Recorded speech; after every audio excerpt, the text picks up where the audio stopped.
तो hi guys, this is Underwire Punk. हाँ यार, कुछ दिन हो गए हैं वीडियो को डाले हुए, बट आज मैं वापस आ गया हूँ।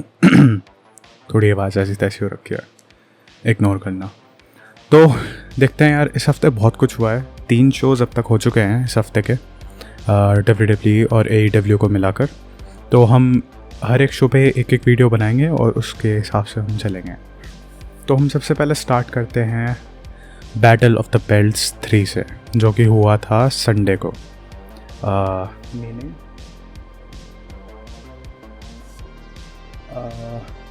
8 अगस्त को, राइट? या सॉरी 7 को।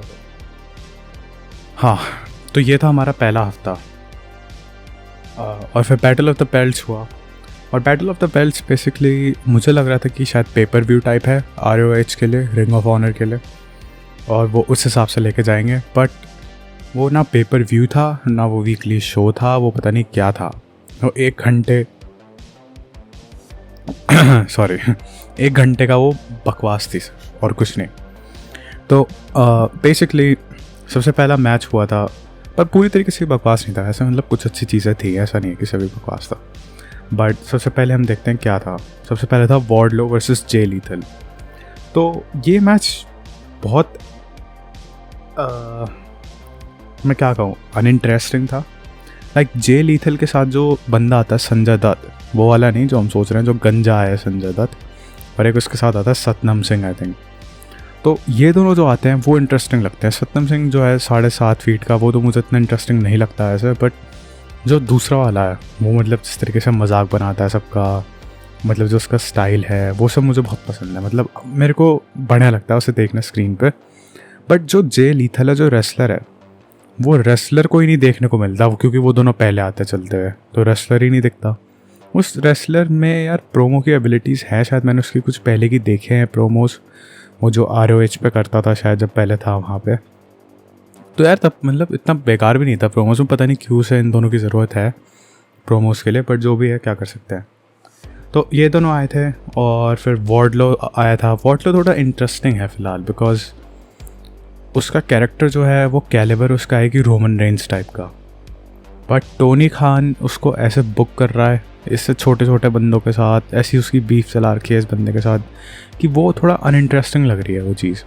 तो अगर इसकी रेसलिंग की जो भी हाइप चल रही है वार्डलो को लेकर, अगर उसे एक अच्छी डायरेक्शन में ले जाए, मेरे हिसाब से वो वर्ल्ड हैवीवेट चैम्पियनशिप के कैलिबर का है, instead of just TNT champion, जो कि बेसिकली बहुत मीनिंगलेस टाइटल है, सिर्फ चैनल के नाम पे टाइटल रख दिया गया है। शायद WCW में भी हुआ करता था, तो उसके हिसाब से रखते हैं। बट वो बहुत बेकार लगता है मेरे को। जो टाइटल है वो मेरे को बहुत इंटरेस्टिंग लगता है। पहले वो उसके पास था रूसेफ फूतरिया, रूसेफ पाचका मेरो पे, बट अब वो उससे हट के इसके पास आ चुका है।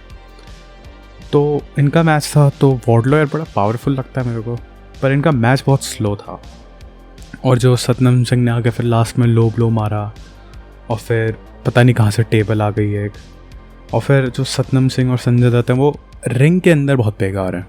मतलब वो रिंग के बाहर जो बोलते हैं, जो उनका तरीका है, स्टाइल है, जो संजय दत्त का जो छोटा वाला बंदा है, बहुत ही सही स्टाइल है। बट रिंग के जब वो अंदर आ जाते हैं ना, तब वो चीज़ एकदम अनइंटरेस्टिंग हो जाती है। और बेसिकली इनका मैच मेरे को ना बहुत ही अनइंटरेस्टिंग सा लगा, और बहुत ही ज़्यादा, मैं क्या कहूँ, मतलब बोरियत हो रही थी देख के। मुझे ये था कि यार नेक्स्ट मैच पे चलो, और मुझे क्या पता था कि नेक्स्ट मैच इससे भी बेकार होगा। फिर नेक्स्ट मैच शुरू होता है जेमी हेटर वर्सेस थंडर रोज़ा का। ओहो हो भाई, कोई स्किल ही नहीं है भाई, कोई स्किल नहीं है, कोई इम्पैक्ट नहीं है, फील ही नहीं होता कुछ। ऐसा उस स्टेयर्स पर उठा के उसने मारा, कुछ इम्पैक्ट ही नहीं लगा, कुछ पता ही नहीं चला। और फिर उसने मशीन गन चॉप्स मारे, जो शायद उसका स्पेसिफिक मूव का नाम है। और भाई वो तो इतने, मतलब ऐसा लग रहा था कि कुछ है ही नहीं। और मेरे हिसाब से शायद 1 या 2 रात में ही जो कमेंटेटर है वो अपने आप को बार बार रिपीट करता रहता है। वो कहता है स्पेगेटी लेग्स, कि जैसे नूडल्स की तरह हो रहे हैं उसके पैर।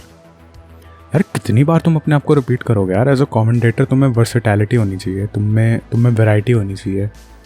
बट वो सब कुछ है ही नहीं। पता नहीं कौन था वो, शायद शिवानी था, टोनी शिवानी या कौन था, बट बहुत रेपिटेशन चल रही थी वहाँ पे। और जिम रॉस भाई तो रिटायर हो जाओ, मैं बहुत रिस्पेक्ट करता हूँ जिम रॉस की, one of the best commentators है, बट अब वो पता नहीं क्या बोलता, मतलब कुछ समझ ही नहीं आता मुझे। तो वो कहना क्या चाह रहा है, कहता कि वो he is very interesting, he is very interesting, और फिर उसके बाद कुछ है ही नहीं आगे।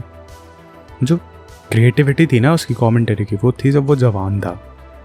अब वो इतनी नहीं है, बट हाँ वॉइस बहुत आइकॉनिक है, तो आई गेस उस चीज़ के लिए कहा जा सकता है। तो ये ऐसा था कि भाई इनका मैच तो बहुत ही बेकार था, बल्कि जो ब्रिट बेकर और टोनी स्टॉर्म की जो बाहर लड़ाई हुई थी 10-15 सेकंड के लिए, वो बहुत बढ़िया थी, वो ज़्यादा इंटरेस्टिंग थी एक्चुअली में। बट बाकी का तो मैच यार ओह बहुत ही बेकार। इसके बाद आता है हम मेन इवेंट पे, जो था कोनोसुके ताकेशीटा के साथ और क्लॉडियो कैस्टेनियोली, शायद ऐसे ही कहते हैं surname, I am really sorry, मुझे आता नहीं है सरनेम कहना। बट हाँ, कोनोसुके ताकेशीटा जो कि एक कोई जापानीज़ रेसलर है, और क्लॉडियो के बीच में हुआ था, जो पहले सेजारो के नाम से आना आता था WWE में। अब वो रिंग ऑफ ऑनर का चैम्पियन है। तो रिंग ऑफ ऑनर की चैम्पियनशिप के लिए मैच था। तो जब वो आ रहा था ना ताकेशीटा, तो मुझे इंटरेस्टिंग नहीं लग रहा था ज़्यादा, और मुझे इम्प्रेसिव भी नहीं लग रहा था, बिकॉज उसका रिकॉर्ड 9-5 का है, तो मतलब एक ही फाइट उसने ज़्यादा जीती है हारने से। तो मुझे लग रहा था कि यार ज़्यादा कुछ इंटरेस्टिंग है नहीं, मतलब बंदा ऐसे ही है मतलब। बट मैच शुरू होता है, और ये ताकेशीटा का पहला टेलीवाइज मैच था शायद अमेरिकन टीवी पे। सॉरी अगर तुम्हें पेजेस की आवाज़ आ रही है, वो मेरे नोट्स हैं। तो पहले थोड़ा ना ऑकवर्ड चल रहा था मूव्स, और ज़्यादा ऑडियंस रिस्पॉन्स नहीं दे रही थी। क्लॉडियो को रिस्पॉन्स मिल रहा था, बट ताकेशीटा को नहीं मिल रहा था। पर फिर ताकेशीटा ने जो करा, अरे यार मतलब टेक्निकल रेसलिंग के ना ये दोनों भाई मास्टर हैं एकदम। ये शायद कमेंटेटर ने भी कहा था, और मैं पूरी तरीके से एग्री कर सकता हूँ। जो ये सर्कस जंप्स कर रहे थे, जो ये फ्लिप्स कर रहे थे, जो भाई उसकी लोअर बैक पे ताकेशीटा के बार बार फोकस हो रहा था, कितने अलग अलग तरीके से उसके लोअर बैक पे मारा जा रहा था, कि उसे पता था कि ताकेशीटा ने जब जंप करा था टर्नबकल से तो वो मिस कर दिया था उसने, उसकी लोअर बैक पे दर्द हो रहा था। पर यार जो उसने फोकस करा है कि मैं उसके लोअर बैक को कितने अलग अलग तरीके से गिरा सकता हूँ, मार सकता हूँ, मतलब इतना इंटरेस्टिंग लग रही थी ना वो चीज़ देखने में कि मज़ा ही आ गया था। और कभी भी मैच ना स्लो हो जा रहा था, फिर अचानक से फास्ट, फिर से स्लो, फिर से फास्ट, और फिर सीधा उठ के एक बार पटक दिया उसको, क्या कहते हैं, ताकेशीटा को। और फिर उसके बाद उसने भी उठा के वापस से क्लॉडियो को पटक दिया। और फिर मतलब back breaker moves, lower back पे जो फोकस था, मतलब ताकेशीटा ने भाई टर्नबकल से कूद के रोप्स का यूज़ करके जंप करा, मतलब बहुत ही मज़े आ रहे थे। ऊपर से विलियम रीगल भी था माइक पे, और विलियम रीगल यार तुम सबको अगर नहीं जानते तुम, तो one of my favourite personalities है रेसलिंग की। बहुत ही क्लीन रिकॉर्ड रहा है, बहुत ही इंप्रेसिव रिकॉर्ड रहा है। NXT में भी काम कर चुका है, पहले WWE में था। मेरे हिसाब से तो one of the best figures है रेसलिंग की। मैंने उसके मैचेस ज़्यादा नहीं देखे हैं, शायद कुछ ही देखे हैं, बट जो स्टाइल है ना विलियम रीगल का, मतलब कमाल है वो। मतलब ऐसे ना सलमान खान टाइप है वो रेसलिंग के अपने ज़माने का। तो मुझे बहुत पसंद है वो। तो वो माइक पे था, और वो ना एक बार बीच में टाकेशीटा का नाम नहीं ले पा रहा था, तो बस हो गया टाके टाके टाके टाके टाके ऐसे बोला नहीं आ रहा था। वो बहुत फनी सीन था। बट मैच जो था यार वो बहुत ही क्लोज था, मतलब 1-on-1 एकदम चल रहा था, और ऐसा लग रहा था किसी मूवी का सीन चल रहा हो। लिटरली दोनों एक्शन फिल्म में हो सकते हैं। वैसे भी क्लॉडियो बहुत स्मार्ट है, वो दिखता भी जेसन स्टैथम की तरह है।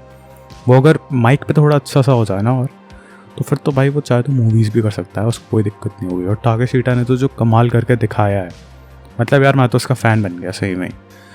कि मैं तो उससे यार पहले स्टार्टिंग में जानता नहीं था, मैं उसको मजाक बना रहा था, बट मैच के एंड में जब हम पहुँचे, क्या बात कहूँ यार मैं, मतलब मज़ा ही आ गया सही में। बहुत ही सही मैच था।